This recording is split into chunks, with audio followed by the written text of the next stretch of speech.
Welcome everyone to the Metasploit Town Hall 5th edition here at DerbyCon. We're super excited to be here today. Glad you could be here with us.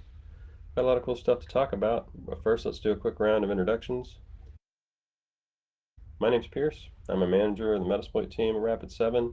With me today is Jeffrey Martin, lead software engineer on the Metasploit team, Matthew Kino, senior software engineer on the Metasploit team, and a face probably familiar to you if you've been to previous Metasploit Town Hall talks, Mr. Brent Cook, senior engineering manager on the Metasploit team. Brent, you want to take it? Yeah, thanks a lot, Pierce. Hey, everybody. Let me go in advance. So we're going to talk a lot of cool stuff, and then we're going to open up the floor for questions as well. So part of the reason why we have Town Hall every year is not just to let you guys know what we've been up to, what the community's been up to throughout the year, but also to get some real concrete feedback on things we can do better and things you'd like to see in the future. We're going to be talking a little bit about things that we also have ideas for Metasploit 6, kind of our future development. And this is kind of an overview of what we're all going to be talking about today. So to start off, here's a little town hall history. I wanted to give a warm thanks to Dave and the rest of the DerbyCon crew for allowing us to speak about Metasploit year after year. It's been really valuable to get all your feedback and fold it into all the cool things we develop as part of Metasploit. As an example of the way that we take that feedback and build new features, Pierce is going to be demonstrating some of the cool tips and tricks based on enhancements to Metasploit over the past year that you may not have known about. So take it away, Pierce. Thanks, Brent. Let's talk about some of those new Metasploit tips and tricks. We've got a new web service for the Metasploit database. Allows an easy way for you to access and store data in your database. We also have a new JSON RPC API. Makes it easy to automate tasks with your Metasploit instance. And we've also got new commands that allow you to use what you want and search everything. But rather than me read through this list, let me just show you. Okay, so first thing we're going to do is we're going to initialize our database, which also sets up the web service. I can see here it's creating the initial schema, and it's requesting a web service account username and password, and it is starting up the web service. There's a long API token there kind of in the middle of the screen, so we'll be saving that off for this next part of the demo.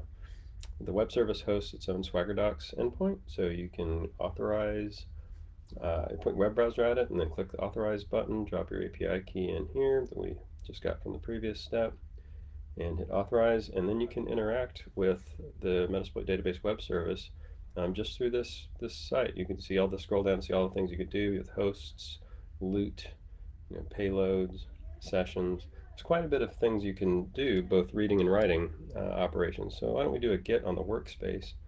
We'll click the try it out button over here. This will allow us to see what workspaces exist in our Metasploit database. It also gives us the curl command equivalent. Here, let me embiggen a bit here. The curl command equivalent if you wanted to run this on the command line. And unfortunately, it kind of squinches the curl command there, but you get the idea. You could copy and paste that, drop down the command line. And here's the response body from the web service that says, you have one workspace called default, which is expected when you've initialized a new database. Great. All right, so let's look at the JSON RPC API. So here we are starting up the JSON RPC daemon.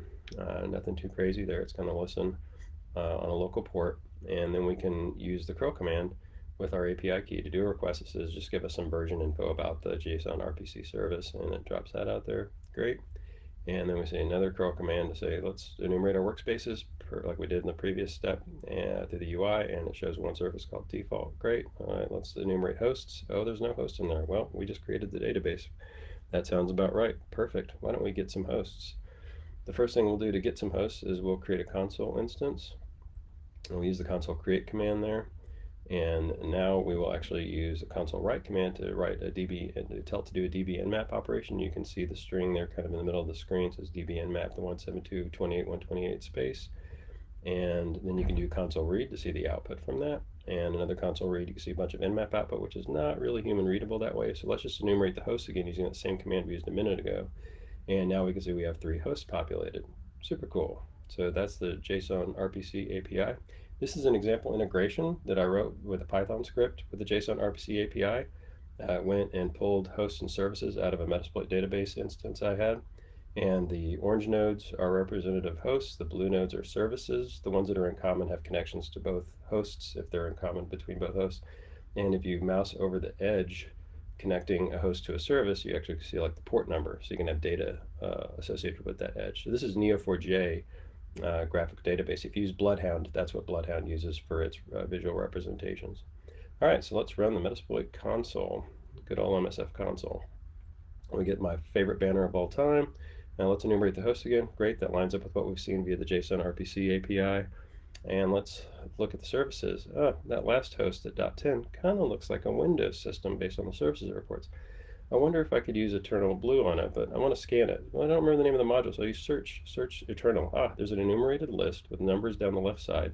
I can use the use command because I see that number 1 is the Eternal Blue scanner I want to use. So I'll say use 1, and I'll set the rhost target to that system IP address. It's all pretty straightforward. Do the run command. The scanner runs, says, it's vulnerable. Perfect. I wonder what modules I could use for it if it's vulnerable to Eternal Blue. Analyze command will help us with that. So we analyze with the IP address, and it tells us, hey, here's some modules that you might find useful. And so at this point, we can now do the use command again, and we can still use the results from our previous search output at the top there. So we can use number 2, that module, which is the Eternal Blue, and set the rhost again, and run, and fingers crossed.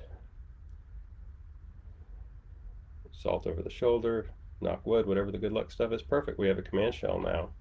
Let us do a directory just to make sure we're there. Yep, that looks like a Windows system. All right. So help. So here we got the meta shell. These are new commands that help make even just standard shell connections a little more easy to do things with. You can drop into an interactive Ruby prompt where you can run Ruby commands directly within your session there. Another thing you can do is you can also drop into Pry debugger, if that's your thing. And within there, you can do a number of different things like look at instance variables, as an example. You can exit that. You can also background the session, and it just gets parked as sessions usually do, which you can see with the sessions command. And then you can interact with it again as you normally would. I'll just do the directory command again to show that we're still using our session. Metashell also supports commands for upload, download, and running resource scripts on certain platforms. It's pretty handy. And those are the newest in Metasploit tips and tricks. I'm going to hand it over to Matthew to talk about pingback payloads. Something new that we added was pingback payloads, a new payload type for when you have the need for a benign payload. That is, being able to check for remote code execution, but without the need for an interactive shell. Cases where you might want something simple like a pingback payload would be vulnerability validation or exploit development. These are situations when you need a simple test of code execution. The reason you would select a benign payload is that it adds a layer of safety. If we think about a pen tester on an engagement, they might want to perform vulnerability validation, but without the risk of creating a shell. In this case, the pingback payload could be used, a session could be validated, and there is no risk of sensitive information on the target being exposed to the pen tester. Another safeguard is that any traffic intercepted between the listener and the target only contains the 16-byte random value. If the pen tester happened to be using a bind payload and for whatever reason they were unable to connect back to it, someone discovered this and connected to the server, the client would only receive a 16-byte random value before the bind payload disconnects and exits. The pingback payloads operate based on the transmission of a UUID value. The concept of using UUIDs with payloads is not new. UUIDs combined with payloads allow you to have a payload with a specific purpose and track its use. In mid-2015, the Metasploit team first introduced UUIDs to many HTTP and TCP payloads. These were 16-byte values that encoded information. Tracking a whitelisting was handled via the payloads.json file. Having a file on disk becomes a little difficult when you think about a team wanting to share a set of payloads. The file will have to be shared and then kept in sync. In late 2018, as a part of the MSF5 push to separate the database into data services layer, the team revisited payload UUIDs with a focus on supporting the feature through the data services layer, thus allowing teams to more easily work from a single payload UUID source. The new payload UIDs are random and do not encode any information. We created 11 total payloads across 4 languages, Bash, Python, Ruby, and C. The C gives way to Linux 64-bit and Windows 32 and 64-bit. These are divided across 2 different transport types, bind and reverse TCP. Because we are only transmitting a 16-byte value to confirm execution, there are many possibilities for future transport mechanisms, and we're excited to see what the community might do here. I'm going to do a quick demo of PS execute against a Windows 10 host and talk through what is going on in the backend. We see the Windows 10 host here, and then I'm going to drop back to MSF console. I'm going to load PS execute exploit and specify the Windows pingback reverse TCP payload, and then configure everything. When I run the exploit, it's going to generate a UID and store it in the database. The UID gets encoded into the payload and transmitted to the target. When the target executes the payload, it's going to call back to our listener, and then it will create an ephemeral pingback session, open long enough to transmit the UID before shutting down. The UID will be looked up in the database in order to confirm it was a payload we generated. If found, a success message is displayed to the user.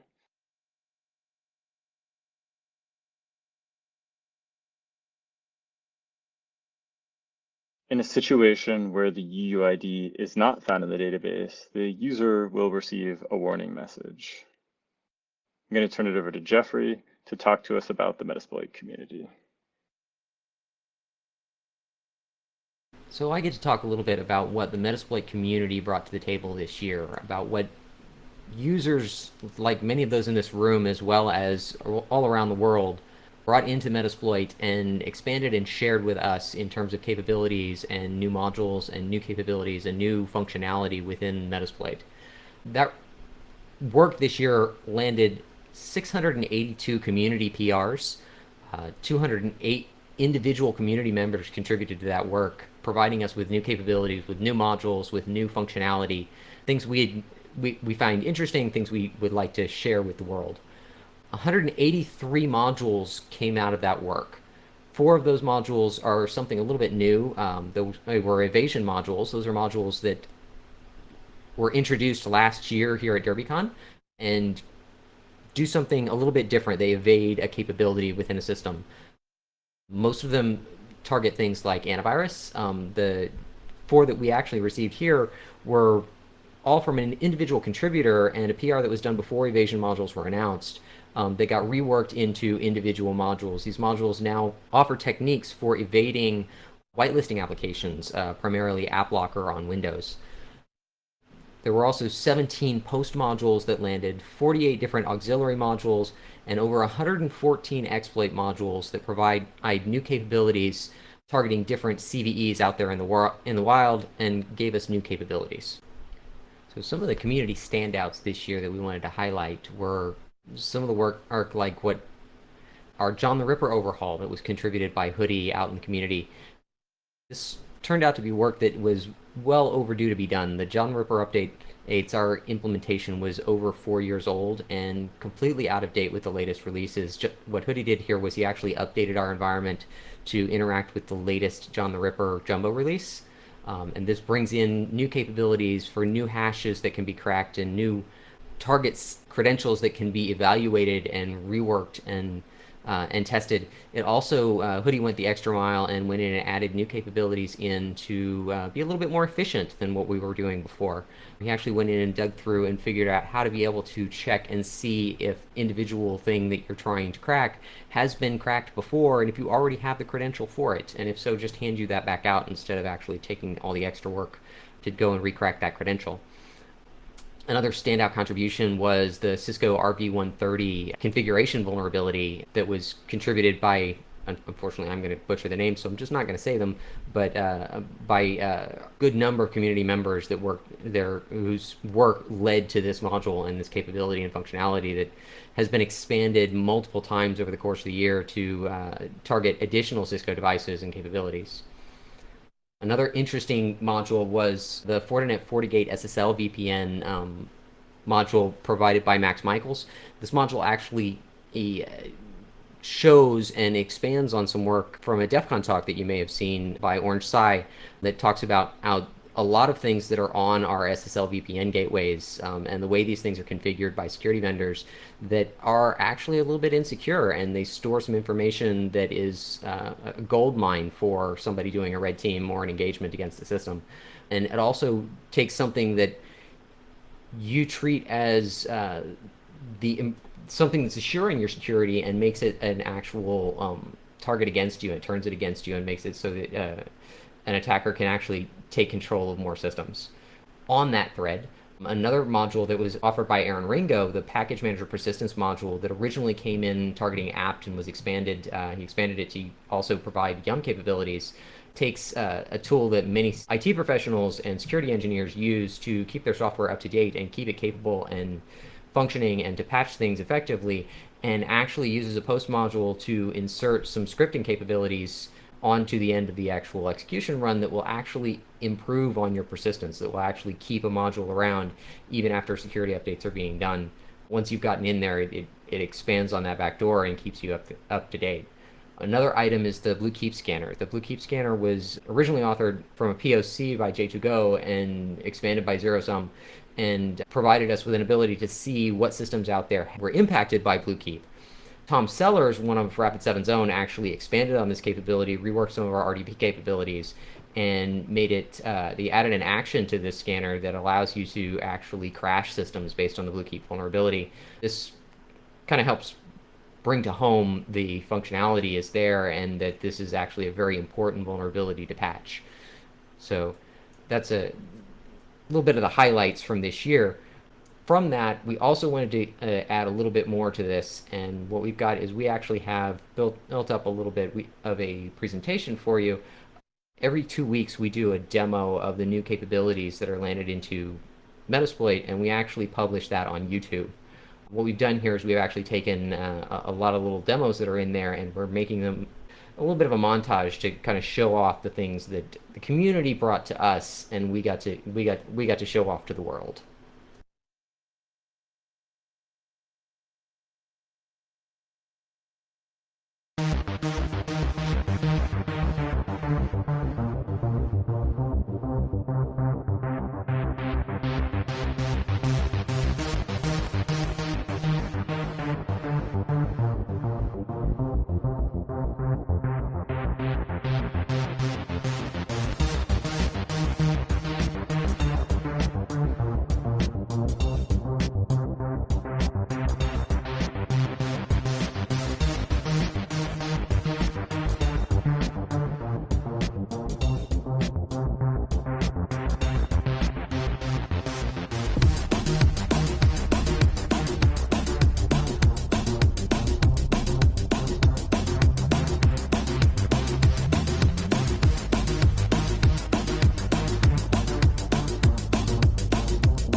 Hello, hi, I'm Brent again. I'm back on stage. I'm going to talk to you again about some of the future things we're thinking about in Metasploit 6. You know, we always get all kinds of great ideas, and we really appreciate things in the issue queue, and of course, we really appreciate pull requests even more. But we're thinking about all the different ways that we can make the next version of Metasploit easier to use, more fun to use, just an overall better experience for everyone. We've been thinking about this for a good long time, and sometimes features can take a good few years to think about. But I'm going to talk to you about a few of the things that we're really excited about, and I'd like to hear from you what you're interested in, what you want to know more about, or just cheer real loud if you see something you like. To get started, let's talk a little bit about the protocol that Meterpreter uses to talk back to Metasploit framework. It's a protocol that's been around for a while called TLV, or type linked value.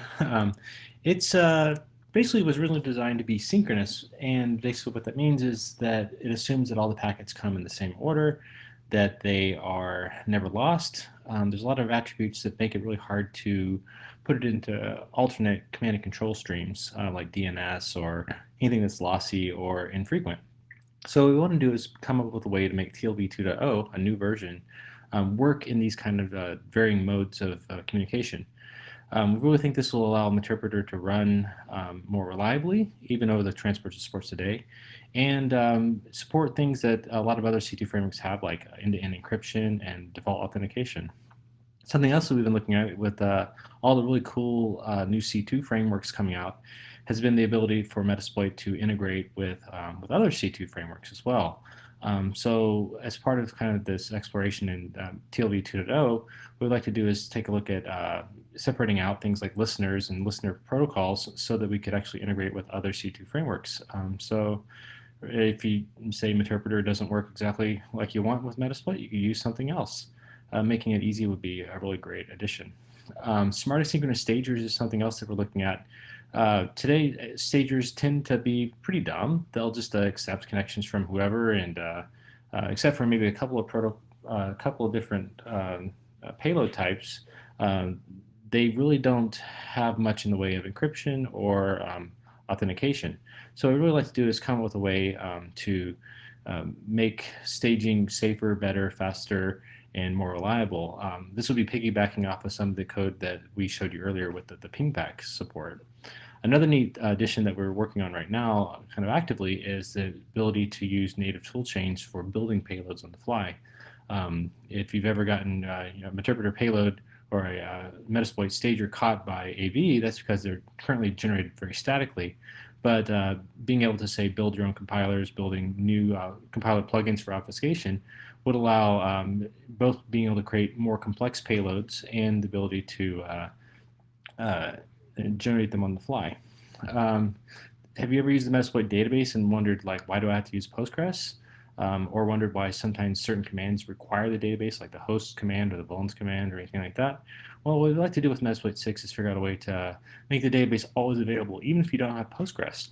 Part of our work that we've done with Metasploit 5 made Metasploit have a separate API for talking to the database. Why not use that kind of thing to make it simpler to just use Metasploit with data persistence, even if it's just in RAM? Logging is another thing that a lot of times pen testers and red teamers really need, and it's really easy with Metasploit to say delete all your data. So something we're also thinking about is sort of a break in backwards compatibility, is to figure out how do we make all the logging that we do kind of time-based or temporal.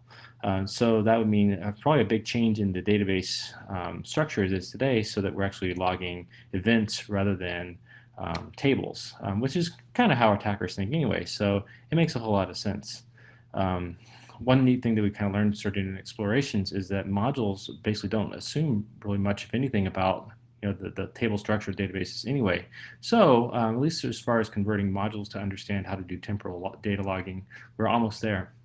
Some other cool stuff I want to show you guys is some design work we've been doing on using Metasploit. So we showed you earlier the cool search feature with Metasploit, and so how with a single command you can show all the modules related to a particular vulnerability. But one question you might ask yourself is, why are there 5 different modules relating to MS17010? What if there was just one module and it had multiple actions?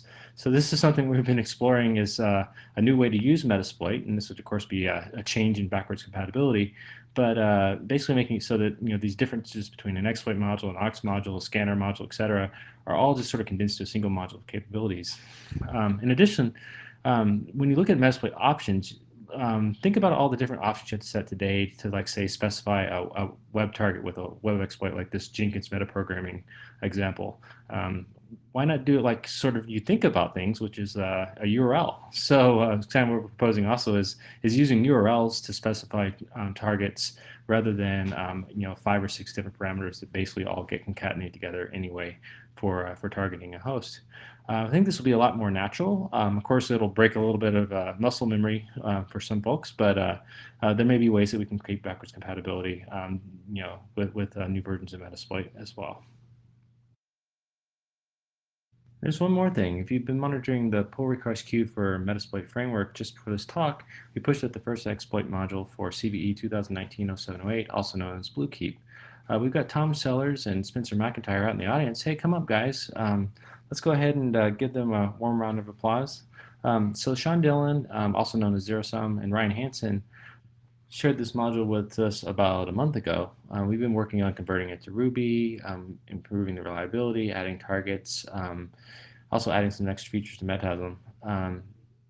If you noticed during the end of that exploitation demo that we did earlier, you might have seen that the last exploit that we did was kind of an Easter egg. It was actually the Bluekeep module as the 17th exploited target shell. So I really want to thank Sean Dillon, Ryan Hansen, OJ Reeves, everyone who helped kind of get both the RDP libraries, improving the module, doing a lot of testing, targeting, that sort of thing. Of course, there's still a lot more work to be done. The module needs some specific targets sort of set up in order for it to run successfully. Also, we have more targets we want to add in the future. So certainly check it out in the pull request queue if you want. And I'm going to go ahead and give you guys a more direct demo.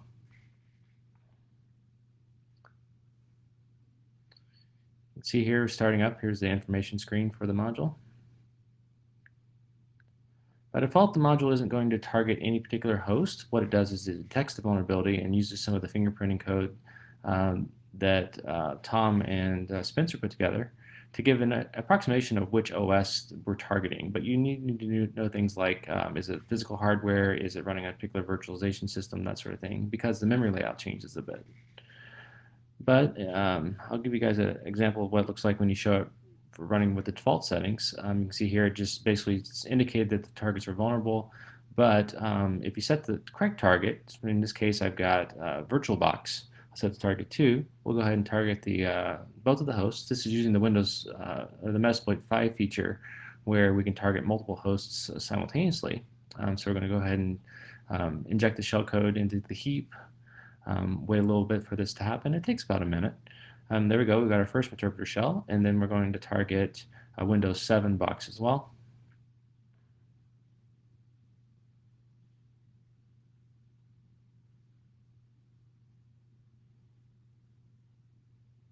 And there we go, 2 interpreter shells. Let's go ahead and just verify that we can interact with the sessions. There they are.